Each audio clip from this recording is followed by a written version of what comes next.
Greetings, everyone. Pete Pardo here from Sea of Tranquility. Welcome to another episode of Friday Morning at the Funhouse alongside Mr. Martin Popoff. Yes, Martin, morning, sir. how are things in Canada this morning, my friend? Pretty good, pretty good. As fall is coming, it's overcast, it's cool. So yeah, hopefully the chaos of the wildfires is slowing down, but we've got a chaotic show planned here, I think. Yes, we do. And if it becomes too chaotic, the rain here in New York will wash it all away, and nobody will care come tomorrow anyway. Excellent, excellent. So Martin and I have a very interesting topic. What we're titling it is, as you've seen it on the video, is the whole may as well be albums. And as Martin and I just talked about like a minute and a half ago, we need to make sure the quotes are in there. May as well be. So we're going to talk about today albums that have been released that may as well be called or titled by something else, another band or what have you.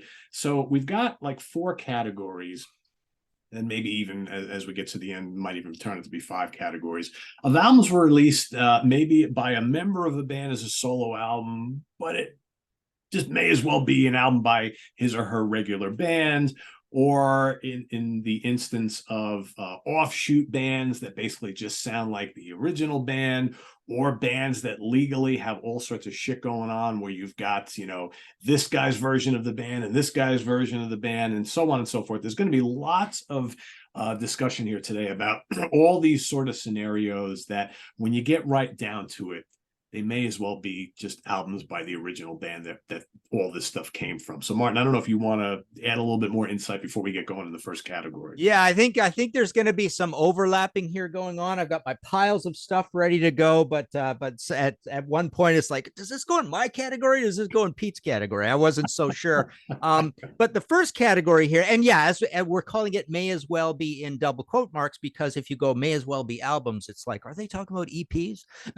May as well be full albums. And so my first category here is one where there won't be any overlap because it's a little more nebulous. It's may as well be part of a genre, right? So it's almost like, because the other title, you and I went back and forth about the other title, is like, these are honorary of something. They're honorary albums that belong in something. So we haven't done the honorary New Wave of British Heavy Metal show, for example. I know I've talked about that on my History in 5 Songs podcast. But it's one that's pretty interesting. And so I'll talk about a little more than New Wave of British Heavy Metal, but just to briefly go through the idea of the honorary New Wave of British Heavy Metal, debate that happens all the time. There are a few bands that we don't know whether we're supposed to put in here. I'll just keep it. We won't go to the old bands. We won't go to the bands from other countries, but I'll stick with this one category. Motorhead may as well be a New Wave of British Heavy Metal band, and I totally think they are. But you would be surprised at the debate that happens when you bring up Motorhead, because they got a 77 album. This is 79. This is late 79. Overkill is early 79. New Wave of British Heavy Metal starts February of 80, maybe. But I think they totally belong. So yeah, that's a may as well be a New Wave of British Heavy Metal band. I feel like this is the other band that gets talked about a lot. You got old guys, young guys. They start before the New Wave of British Heavy Metal, a little bit of a different sound, but I think they're totally participating in there, putting out singles and non-LP tracks and all that, and touring with all the bands. So those may as well be part of the New Wave of British Heavy Metal. I also thought it was interesting, this whole thing about may as well be part of grunge, or do you put them as part of grunge? If you're not from Seattle, Smashing Pumpkins, they start early. They're a little bit different, but they may as well be a grunge band. There's the Gish album, so I think they belong. And then, of course, with grunge, you've got Paw from Kansas, and you've got your New York bands. You've got Grunt Truck and all this, and also in the grunge thing, you've got a few bands that are so close to a heavy metal band. Do you put them in here? Do you even put grunge as honorary heavy metal? Right. So to get more meta on you, yeah, we've got a genre. It may as well be heavy metal or not. Right. Some people will argue that it's not a heavy metal genre. I think of albums like this, the Sex Pistols album. May as well be part of the heavy metal canon, because every heavy metal fan loves this band and they talk about them a lot. And they say this is a great heavy metal album. It's one of the things that people kind of come out with. It's like for 1977, that was a really heavy album with a lot of riffs, like wall to wall heavy, good production.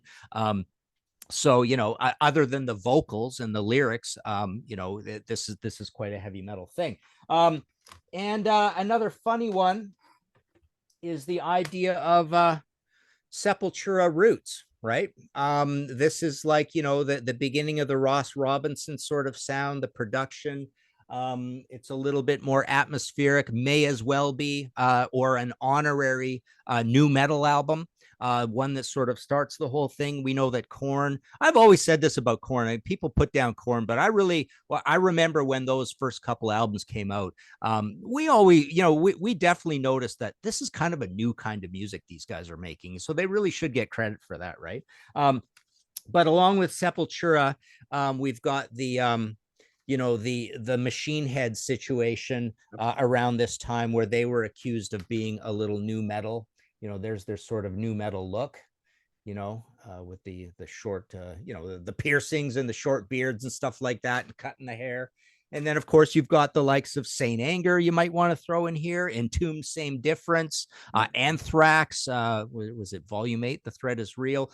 There were just albums along the way that I remember in the whole Brave Words and Bloody Knuckles at the time. There was a lot of uproar about all this, right? All of our favorite metal bands trying this new metal thing, right?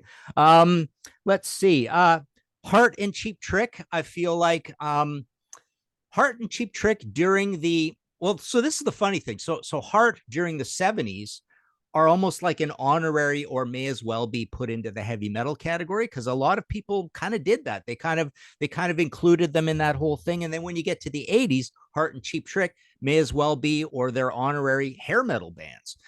They kind of get thrown into that thing. And then sticking with the honorary heavy metal situation, Pink Floyd gets included in as an honorary heavy metal band when they're not metal at all, or may as well be put into that category. I guess sort of the theme here with a lot of what we're talking about here is, and when we, well, actually more so in this one than the others, is you're not that thing, but you kind of get included for some strange reason that you don't quite understand. I think that's all I had for this category. Yeah. See, already I've got things in my notes that belonged in other categories. Like, why do I have these here? You know, I'm looking at it too, and I'm like, all right, we got to save that. Yeah, exactly. This is the genre one, right? So yeah, this is the honorary genre thing. So I'm sure, you know, I'm sure there's prog examples, bands that get honorary. Judas Priest is one that sometimes honorarily gets added to the prog camp. Even Sabbath, people say that about Sabbath, Bloody Sabbath, but Judas Priest around Stained Class and Sin After Sin, it's like, do they belong as a prog band, or do they belong, you know, nudged up against Rush as one of these bands inventing progressive metal? So you could probably go through all the categories and come up with some. Jethro Tull won a Grammy Award for Best Metal Album of 1987, right? And so there's some people, well, they won that. They're metal, right? They got some rocking songs. Yeah, whatever. Yeah. All right. So our next category is when legalities kind of come into play. So when you've got some sort of a legal issue with band members fighting over the rights to the name, or these kind of alternate band names, right? So that's kind of this category. So we've got lots of examples of this. For instance, we've got the whole Anderson, Bruford, Wakeman, Howe album, right? Of course, that's one I took out as well. My big framed up one. Yeah. You know, it's the members of Yes are all fighting. They each want to have a Yes band, but of course, the Chris Squire and his cast of Merry Men actually went on with the name Yes. The remaining guys all went out as Anderson, Bruford, Wakeman, Howe. Probably sounded more like classic Yes than the band called Yes at the time. Of course, we've got, let's see what else we got here. So Emerson, Lake and Powell. Right, of course, ELP, Emerson, Lake and Palmer wanted to do another band, but Mr. Palmer was busy doing stuff contractually with Asia. So the other two guys said, well, we're going to go out as ELP. Let's get another guy with a P as a last name, and that's Cozy Powell, right? So, of course, you have that. But, of course, you know, you listen to that album, it sounds just like an ELP album, right? It's not all that much different. What do we got here? Heaven and Would have been Hell. better as Emerson, Lake, and Portnoy, right? Perhaps. Yeah. If they were still around, they could do that today, right? Yeah, exactly. Heaven and Hell. Devil You Know. Of course, this is basically the Ronnie James Dio, Vinny Appice, Tony Iommi, Geezer Butler version of Black Sabbath, but because of Sharon Osbourne and all her legal meddlings, right, they decided not to go out and really couldn't go out as Black Sabbath anymore. So they just basically gave the name of the band, the title of the first album they all did together, basically Black Sabbath, of course. We've got the Mogwai albums. I don't know, Martin, you got a copy of that anywhere? No, I don't. But I love Chocolate Box, man. I think that's literally, that would be in my top 3 or 4 UFO albums of all time, and it's such a UFO album, right? It's a total UFO album, right? But of course, they couldn't use the name at the time, so they just did the Mogwai. They did Chocolate Box and Edge of the World. Both are really, really strong UFO-like albums, right? Really not much different. If you closed your eyes and you didn't look at the album itself or the CD, you would say, "Oh, that's Phil Mogg. That's a UFO album." Well, it's really Yeah. not. Legally, it's not. Jeff Coleman's a genius, right? He's one of those guys that you would So say good. he's the musical director of the band, right? Yeah. And he just takes over that album, just kills it, right? Edge of the World, I don't like very much at all, but Chocolate Box, masterpiece. It's funny about Jeff Coleman. I was at the Glenn Hughes show at the Chance last weekend, and Butch Jones and I were sitting there talking, and we were remarking on how Jeff didn't do this tour, but he did the previous tour with Glenn Hughes, and we were both saying how Jeff Coleman is one of those guitar players that nobody knows about, and he's one of the best in the world. Like easily can do any style at all and do it really, really well. Such an underrated guy. Additional examples of this, that Queensryche album, which does not contain the members of Queensryche other than Jeff Tate. I think it was called Queensryche featuring Jeff Tate or something like that, kind of like the Black Sabbath featuring Tony Iommi 7 Star album. And now he goes out as Operation Mindcrime using the name of a Queensryche album. I don't know if it sounds all that Queensryche, but there's that whole legality thing, and you've got the rest of the guys and new folks going under the name of Queensryche. So you got these two entities. You got Richie Blackmore's Rainbow, right? The first and last albums are called Richie Blackmore's Rainbow. Everything in the middle is just Rainbow, which is kind of odd, right? Why did they go back to the Richie Blackmore thing at the end? I don't know. Who knows? What else we got here? We got, I mean, this is messy as all hell. Sweet. Yeah. I've got nowadays, you've got, like, over the last bunch of years, you've got Andy Scott's suite and Steve Priest's suite, and there's every member who's still alive has their own version of suite, and basically all playing the same stuff. Occasionally you get new music, but it's just bizarre. I can imagine if you lived in the UK and you'd see, oh, Sweet playing tonight at such and such, you probably would have no idea which of the bands is actually playing. So it's really, really mega confusing. You got the Samson and Paul Samson stuff, right? I mean, Samson was his band, right? That they named the band after him, but then he goes out on his own. That's confusing. You got Saxon and then the Oliver Dawson Saxon, right? That happened after those two guys left the band. Now, recently Paul Quinn left, and now he's been playing with those with Graham Oliver again. Very confusing. Like, who knows what's going on there? Here's an interesting one.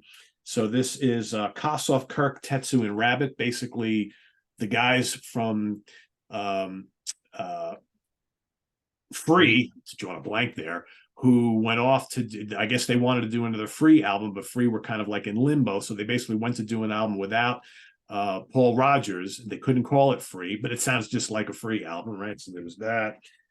You've got the Hawk Lords mid-70s album. Basically, it's a Hawkwind album, but there was some kind of weird shit going on at the time where they couldn't use the Hawkwind name. So they just went out and did an album and they called it Hawk Lords. It's basically Dave Brock and Calvert and all the usual suspects, but it's not called Hawkwind, right? Here's one from more recent times. This is the latest Steve Lukather solo album called Bridges.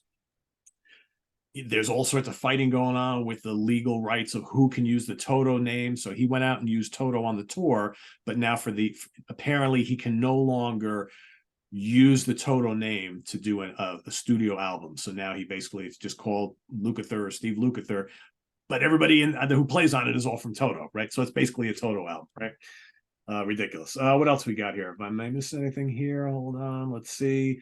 Asia featuring John Payne, right? So of course, back in the 80s, after the original Asia lineup kind of split up, I think it was Jeff Downes joined up with John Payne, who's like a singer, songwriter, multi-instrumentalist, and they kept the Asia name going. But then eventually Jeff Downes kind of went back to do the real Asia with John Wetton and Steve Howe and Carl Palmer. And John Payne decided to continue doing his Asia thing as Asia as John Payne. And in fact, Asia featuring John Payne just played in Middletown, New York, right down the street from Rock Fantasy last weekend. Had no idea, right? Just still out there touring. I don't know who's going, but whatever. You got Steve Grimmett's Grim Reaper, right? Steve just passed away, but he was doing his version of Grim Reaper.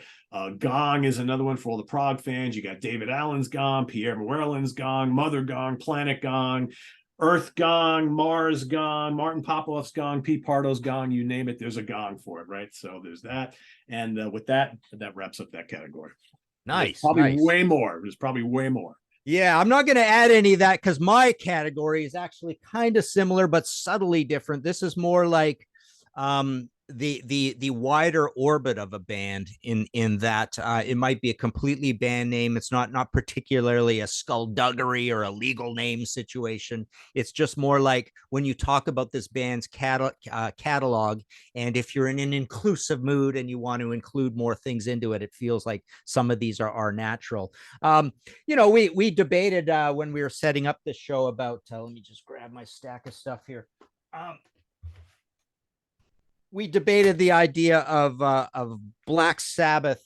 Is Holy Diver and the Last in Line, do they feel like an honorary version of Black Sabbath? The Heaven and Hell's Mob Rules Black Sabbath. I don't know. That one's a little bit wobbly, but I don't feel wobbly about this one at all. Black Sabbath Dehumanizer just feels like a Dio album of the era. It just feels like you just pop this sucker right in there. It's slow, it's sludgy, it's doomy.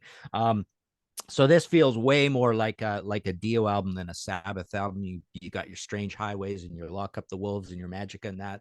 And so I think this is an honorary Dio catalog album. Another one that really makes a lot of sense to me is Udo. This is basically as Accept like as Accept is. You've got the two careers humming along, both making great music, and they both sound exactly like Accept. It just happens that one of them is called Accept and doesn't have the, let's face it, the most important member of the band, kind of, when we have this lead singer debate. And the other one has that guy, but it's, and sometimes accept members in and out sort of thing. But yeah, so this is basically sounding just like Accept. This is to me UDO is a little more like the Metal Heart version of Accept. It's very shiny. It's very shiny and toppy, right? And then, I didn't pull these ones out. I should have. Arcade and Rat. I feel like Stephen Pearcy is such a prolific writer and a good writer. He had the band Arcade, which basically sounded like Rat. You've got even Stephen Pearcy as a solo artist. You've got the likes of this album here, Iggy Pop and James Williamson, Kill City. This is kind of built out of demos, but it just feels like another Iggy Pop solo album. It's coming between essentially the Berlin years and the Arista years, but I think it just sounds like an Iggy Pop album, so it may as well be an Iggy Pop catalog album. Here's a funny one that's got two, it's like a split level, 2 levels to it. I've always said that Walking into Clarksdale is the lost Led Zeppelin album. I love this album, and I think it totally sounds like a Zeppelin album, start to finish, originals. So that to me may as well be a Led Zeppelin album. To me, this is the closest thing, besides maybe Pictures at 11, to a Led Zeppelin album that's not by Led Zeppelin. And then less so this one, because it's got the complication of being, acoustic redos kind of thing. But the split levelness of this is, big debate on whether the Alison Krauss Robert Plant albums are part of the Robert Plant canon, because obviously it's a duo, but soon as you get to the fact that Robert Plant did Dreamland and Band of Joy, those are so close to this that you know could have been, you may as well be part of the Robert Plant catalog. And so it's half in, half out, literally by the name of the band, right? I've always thought that the Bogeymen album, a lot of people don't know about this one. What is this called again? There Is No Such Thing As Bogeymen. So this feels like you know, it's essentially part of the Masters of Reality kind of wider orbit. Another one that I have a lot of time for that we don't talk about a lot here is the whole complicated Hammers of Misfortune. So love this band, play these guys in the car all the time. But the crossover with Slow Feg, right? And I love this band as well, but you know, pretty similar sound. It's another one, crossover and members and that sort of thing. But yeah, just this really interesting kind of like progressive, but sort of edgy and a little bit thrashy new wave of British heavy metal is mixed in there as well. Operaticness, female vocals, but yeah, stuff, yeah. That's just one big family to me as well. So Slow Feg albums may as well be Hammers of Misfortune albums. Another funny one is you know, good old Acid Bath, you know, Dax and Sammy duet from Goat Whore, right?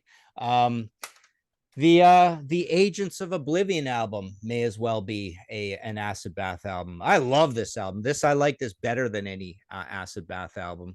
And then after this, Dax gets into the whole almost like White Stripes minimalist sort of solo career thing. But this is a good heavy rockin' album, a little bit more Soundgarden-y than Acid Bath, but I think it totally belongs.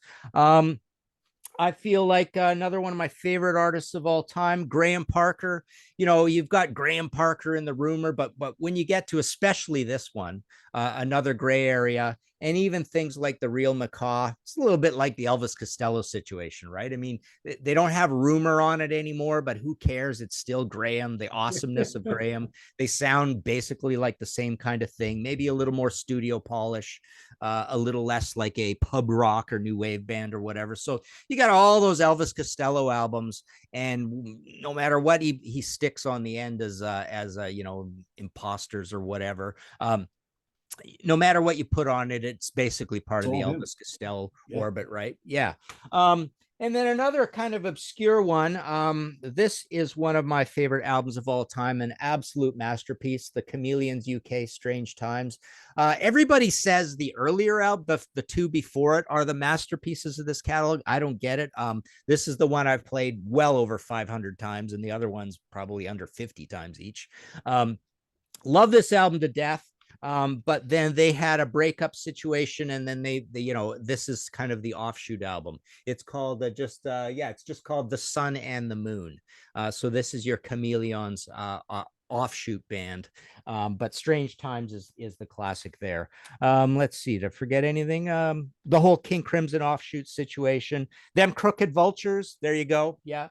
Them Crooked Vultures is kind of feels like an offshoot Queens of the Stone Age album thing, because you got the you know, the imposing presence of Josh in that band. Yeah, so that's it. So yeah, to recap, this is more like if you are feeling inclusive and want to expand the catalog of a band, these all sort of semi fit within the thing. So yeah, it's similar to Pete, your last category, but less about the name and the overlap, more like moving on. Yeah. And just real quick about the King Crimson stuff. There's all these albums that have various members, past and present, of King Crimson working together, and they all sound like, you know, they call them all different things. The Projects, the God, what is this one called? Yeah, it's just all these projects, and some have Fripp, some don't. Some have Tony Levin, some don't. Some have Adrian Belew, or, you know, Jocko Jacek, whatever. They all sound like King Crimson albums. One last one I found this morning, Martin, that I just figured I'd throw in here. So Alvin Lee and 10 Years After. How about Alvin Lee and 10 Years Later? Oh yeah. It basically sounds like a 10 Years After album, or an Alvin Lee solo album, but, you know, again, he wanted to use a different name. So there's that. So yeah, cool. All right. Nice. Next up, how about solo albums, right? So solo albums from guys from prominent bands that may as well, or that sound just like the bands, the main band, right? So there's tons of examples of this. First and foremost, let's see, where is it here? So how about Voyage of the Acolyte by Steve Hackett? I mean, for crying out loud, it sounds like a Genesis album. He's got most of the guys from Genesis on here, and if you know any of the history here, he basically, he was getting a little upset that guys that the band didn't want to use his song, so he's like, "Well, I'm just going to do a solo album," and he did, and invited most of them to appear on it. And if this is the stuff that they rejected, they're pretty stupid, because this is some great stuff, and it sounds just like a Genesis album. You got Donald Fagen, The Nightfly. Sounds exactly like a Steely Dan album. I mean, if you didn't know any better and you close your eyes and someone played this for you, it's like, oh, what Steely Dan album is that? It's not. It's a Donald Fagen solo album. David Gilmour's first solo album sounds just like a Pink Floyd album to me. You got Don Dokken's Up from the Ashes. It's a terrific Dokken album, right? Terrific, great lineup. Sounds just like Dokken, no difference. You got most of the Yes solo albums for the most part, especially like Fish Out of Water by Chris Squire. I didn't grab it today, but we got Elias of Sunhillow from John Anderson. You got various Steve Howe albums. I mean, they just, for the most part, they just sound like Yes albums. Barry Goudreau's first album. I mean, this is like the long lost Boston album. The only thing it's missing is Tom Schultz, but it sounds just like a Boston album. You got Brad Delp on vocals. I mean, everything sounds just like a Boston album. Buck Dharma's Flat Out. Yep. Took up my vinyl of that. Yep. It's a Blue Oyster Cult album, right? It's just, he's not really doing anything different on here than what he does in Blue Oyster Cult. It's terrific. You got Lou Graham's first solo album. Sounds just like a Foreigner album. Doesn't sound any different. Ian Anderson's Walk Into the Light. Basically sounds like any number of those very high-tech synthesizer-driven Jethro Tull albums from that time period. Recently, Billy Gibbons put this album out. Oh, yeah. It's a ZZ Top album, right?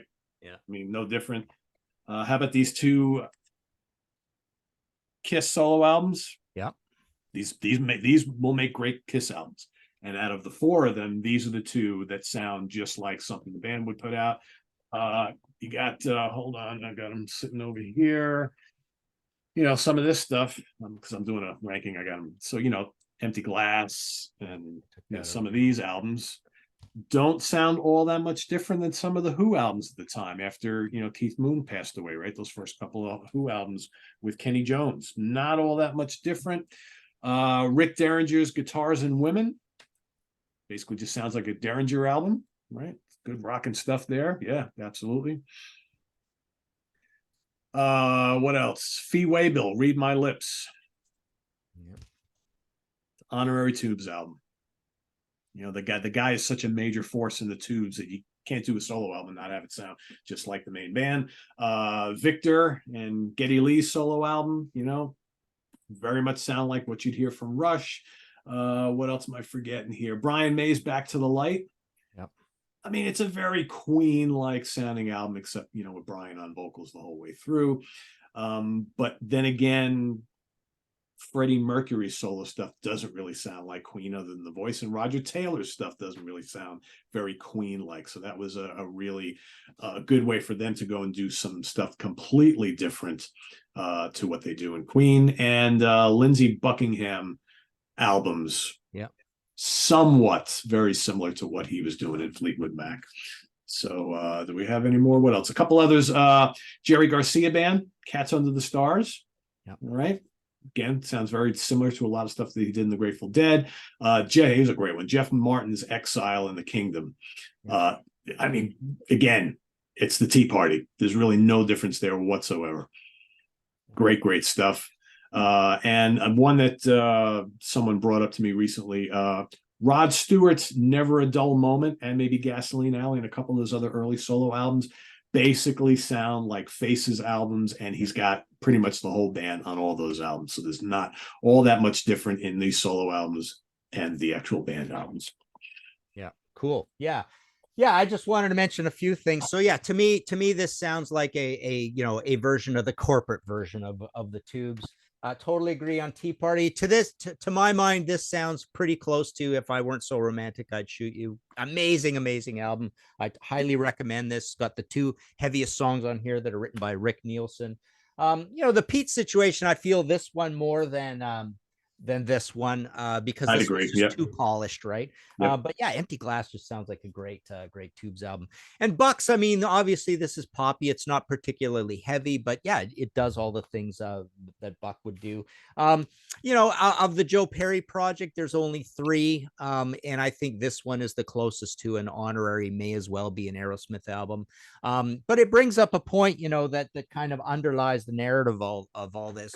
It's only going to feel that way mostly if it's the lead singer off doing a solo album. So, Joe Perry kind of slides in there because he's a very occasional lead singer for Aerosmith. I wanted to mention the funny thing about that Yes solo album situation is it feels a little bit like the 4 Kiss solo albums done at the same time, because they all went away at this one time. So at this concentrated effort where they're all in Yes, they put out these albums. So in a weird way, it feels like a Yes project, all those solo albums. It feels like an agreement.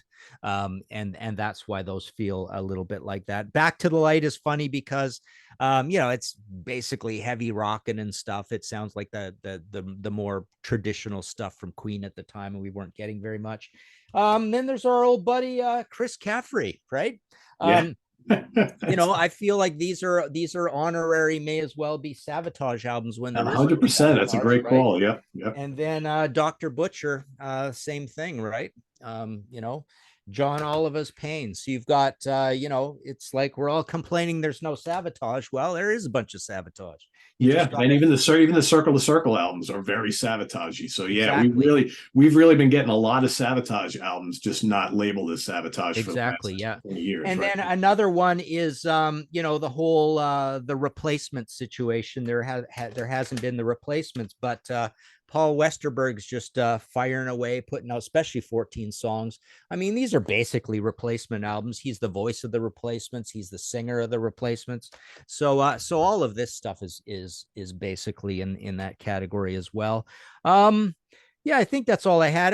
Just a quick comment, Victor and the Geddy Lee. I mean, the Geddy Lee, absolutely. It just sounds like a Rush album. And Victor, you could take a few of those. Unfortunately, it's not the singer of the band, but you could stick Geddy's vocals on a bunch of those songs, and you're just basically making an album that feels like that whole Counterparts through Test for Echo through Vapor Trails kind of thing. So So yeah, there you go. So those are ones that are pleasing. Paul Stanley's Play to Win, or whatever it's called. I think it's Play to Win. That to me sounds like a Kiss album. That could have been a Kiss album as well. Yep. Yeah, for sure. Yep. There's your solo category. Cool. So we've got one last one, which is tacked on to the end for a reason. In name only albums. Oh, hang on. Oh. We're doing a whole show on that, though. Remember, that's the opposite of what we're doing here. So that's sitting in our notes, but we weren't going to talk about that because I think we're going to add to that list, right? Okay, that's cool. That's we'll fine. do. Yeah. I think that's next week. Yeah, because the funny thing about that, which I like, and it just sort of dawned on me, is it's literally the opposite of this show, right? So that one, this show was. These are albums that you may as well put part of the catalog, but they don't have the right name.